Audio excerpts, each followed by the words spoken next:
Right? Okay. Well, before I get started, I'd like to have a special welcome because I have two guests of my own, which my nephew from Chicago is visiting, and my brother is visiting from Chiang Mai, Thailand. Okay, they're here for my granddaughter's graduation party yesterday, so all's well. Okay. Secondly, before I get started, you'll notice on the first page of your bulletin, as soon as you open it up, it has our mission. It says the mission of the First Presbyterian Church, Wellsboro, is to embody, demonstrate, and proclaim the Word of God through our heads, hearts, and hands in the communities of Tioga County and beyond. The reason I point this out is the reason I'm here, because obviously Pastor Mike is here and could equally be capable of doing the sermon. But it's estimated, as I mentioned before, it takes roughly 20 minutes of preparation time for a minute worth of sermon, if you're the average pastor. I'm below average, so mine didn't take that long. But what it did is by allowing me to be here for you today, that freed up his time to be able to work relating and as a motivating factor. And I'm not sure all the details, but as you know, the Vacation Bible School went on all last week, and he was an integral part of that. So this is in response to giving him enough time, to be able to do that. And we thank you for your participation. Okay, with all that, put that up there so I don't hit the pages with it. You just heard Genesis chapter 2, verses 4 to 25. Now we pick right up after God has completed the 6 days of creation and the last day to rest. Well, this makes perfect sense to us. A commentator I ran across had a slightly different take on it. He claimed that God did not need to rest on the seventh day because he was tired. He rested to show that his creating work was done, to give a pattern to man regarding the structure of time in the 7-day week, and to give an example of the blessing of rest to man on the seventh day. God sanctified the seventh day because it was a gift to man for rest and replenishment, and most of all, because the Sabbath is a shadow of the rest available through the person and work of Jesus Christ. Well, today we continue to relearn our origins of life as we know it, as it is clarified in the second chapter of Genesis. Now, educated guesses claim that it was written sometime between the 13th and 15th century. One claim it was written 4,000 years before the birth of Christ. It was written by Moses as part of the first 5 books of the Bible called the Pentateuch. Now, why did I state life as we know it? Well, religion and science go hand in hand, but confusion sometimes comes into play. I was confused for a while, but I have resolved it in my mind, and so let me attempt to clarify how I resolved that in my mind. Now, there's evidence that the world existed before God created life as we know it today. There are research documents and documentaries to discuss what the globe may have been like millions of years ago, with numerous ice ages, floods, fires, devastation, and some hardy animals that occasionally made it, and maybe a few plants, only to be wiped out by the next catastrophic climate change or the earth being struck by meteors or whatever. So, this was kind of hard for me to reconcile. Did God start here, and what do you do with all this other evidence that's out there? So, actually what helped me a lot was a visit to the Ark Encounter in Williamstown, Kentucky. If you've not heard of it at all, let me briefly explain. Basically, it's a full-scale replica of Noah's Ark. That sucker's huge, and inside there's 4 different levels with everything explained on how Noah did what he did, and also explains what happened before Genesis with the dinosaurs, the ice ages, and things of that nature. So the origins of the species, and a whole lot more. It's well worth the trip if you ever get that opportunity. The second chapter of Genesis is pretty straightforward and does not seem to require a whole lot of explanation.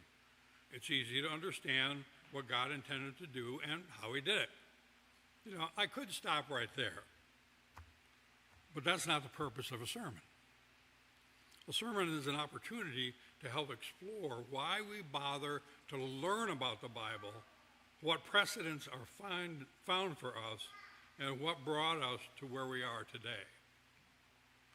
Well, presumably, this is my interpretation, God decided it was time to shape this empty and void sphere and make it something worthy of his support and praise. His actions began the history of mankind and the world as we know it today. What we will never know, though, is how long it actually took. Now, our current description of a day, you all know, is 1 rotation.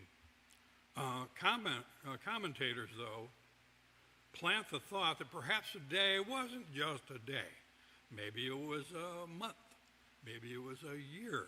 Maybe it was 1,000 years. Who knows? Now, one of the reasons they were able to speculate is that it was suggested that it was not written down until 4,000 years to Moses. By then, people had a good idea what night and day was and what a day was. So it may be that God just figured, look, let's not get bogged down in the details of what a day represents, but rather say, I did it in this day, did it that next day, whatever. So the concept, though, of this 7-day period, however long it was, started our concept of 7, and it carries on today. 7 days in a week. Lucky sevens. 7 wonders of the world. 7 dwarfs. 7 colors in the rainbow. 7 swans a swimming. And so much more. But where did our fascination with the 7 start? With God, because with God, the number 7 signified the completeness of his work. As you heard last week, most of the big stuff, heaven, land, sea, darkness, and light, were created in the first few days. Once the basics were completed, it was time to complete the process with a lush garden for what was to come next. All sorts of animals, the birds and the reptiles and beasts of the field, and the crowning achievement of creation, man. In God's creation was a garden called Eden. Now, everything was perfect. God called it good. As was mentioned in the reading, Eden had 4 rivers running through it to water the garden itself, which must have been huge. The rivers running through it in the surrounding areas, now 2 of the rivers mentioned have disappeared over time, but the 2 remain, and many of you may have heard of it, the Tigris, which runs through Baghdad, Iraq, and the Euphrates, which starts in Turkey and joins the Tigris and empties into the Persian Gulf. This huge area has been called by some the cradle of life. Now, I keep saying huge because it had to be big enough to hold all the animals of the earth that God was about to create. He created the animals from the earth. He needed someone to oversee this vastness, and so he formed Adam from the earth as well, breathed into his nose and gave him life. And although Adam was the only man on earth, God made him brilliant. Can you imagine God bringing every animal to him with the instructions of pick a name, any name, and that's what they were called. But the lesser number of animals at that point in time was a little bit easier, which also came into play later when Noah went to fill the ark. Now, many of us, Eve hadn't been created yet. So more importantly, in Adam, we see the human privilege of naming. Parents named their children. God named the light, the day, the light, the day and night. Now Adam joins God's work in naming. Adam was using language to make sense of the world around him. That's why other parts of the Bible instruct us to use our words wisely to honor God. I never thought I'd find a quote from Mark Twain in a Bible commentary. So when I ran across it, I obviously had to put it in. So this is a Mark Twain joke as listed. It said, Mark Twain had a joke where he described Adam coming home to Eve after naming all the animals. Eve looked at an elephant and said, "What'd you name that big thing?" He said, "I called it an elephant." Well, Eve asked, "Well, why did you call it an elephant?" And in typical Mark Twain fashion, he said, "Because it looked like an elephant." Take that for what it's worth. Many of us have taken biology in school, and many recall the big charts that they had that showed how animals were related. Whether they were the dog and fox and wolf relationship, or they maybe a kitten and a cougar and a panther and a lion relationship, the animals grew from their origins, and then it was an inverted triangle, but it helped provide explanations on how things were created so that we have more animals today, or more variations of animals today than they had during the naming process. Again, this is explained at the Ark encounter. It's all presented there for your interpretation. Well, the stage is set. The Garden of Eden has been completed. All the animals have been named, which must have taken quite a while.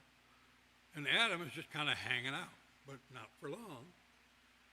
Because everybody knows that gardens don't take care of themselves. So God directed Adam to oversee it. Quite a responsibility for such a vast tract of land, because all these animals have to go somewhere. Despite going through all of the animals, Adam was unable to find a helper for himself. If you recall from last week's sermon about chapter 1, God frequently paused and said that whatever he had created, that's good. Not having somebody to be with Adam was a problem. So there was something that was not quite so good. God recognized this very quickly and was able to resolve the issue. And for those of you in the medical field, in this first recorded surgery, God put Adam into a deep sleep, removed a rib, created a companion for him who became known as woman because she came from man. I found it interesting that the woman, whom we later know as Eve, was one of the only things built by God, not created out of dirt like the rest of us. Okay. She too then, because she came from Adam, was also made in the image of God. While very important to Adam, she was not actually named until the following chapter that you'll hear about next week. One commenter joked that God did not provide Eve as a spouse to help with Adam until he had a job. Adam needed help. Well, the word for helper is not derogatory. The same word is used for God in the Bible. Our soul waits for the Lord, from Psalm 33:20, and says, He is our help and our shield. The woman stands opposite Adam. Together, they are up to the task God has given them.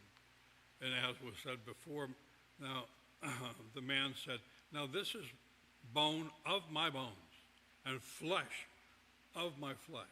She will be called woman because she's been taken from me. And that is why a man will leave his mother and father and be united with his wife and become one flesh. As God brings man and woman together, he establishes marriage as a covenant and as a picture of Christ and his bride, the church. In Ephesians 5:25-27, it says, husbands, love your wives as Christ loved the church and gave himself up for her, that he might sanctify her, having cleansed her by the washing of the water with the word, so that it did not present the church to himself in splendor, without spot or wrinkle or any such thing, that she later became holy and without blemish. Spoiler alert, as you'll see later, the Garden of Eden will be closed because of sin. Christ came to cleanse the sin and open it up again. But that comes later, so you got to come next week, and maybe a few more after that. So it's important to remember that Eve was part of Adam. In many ways the same, but also different. She was equal to him. But she also completed him. Together they were ready to do the good work in the good garden that God had created for them. The world is prepared. Male and female has everything they need to serve God. They can trust God, enjoy God, obey him. And as Mr. Spock from Star Trek would say, live long and prosper. Okay. What went wrong? Well, you'll find out next week. Because the chapter 2 description is now complete. So, dear Lord, Holy Creator, you created man and woman in your own image to help one another to deal with the complexities of life. Give us hearts to continue striving to see you at work, and let us join into that work to help sustain the earth for generations to come. Amen. So now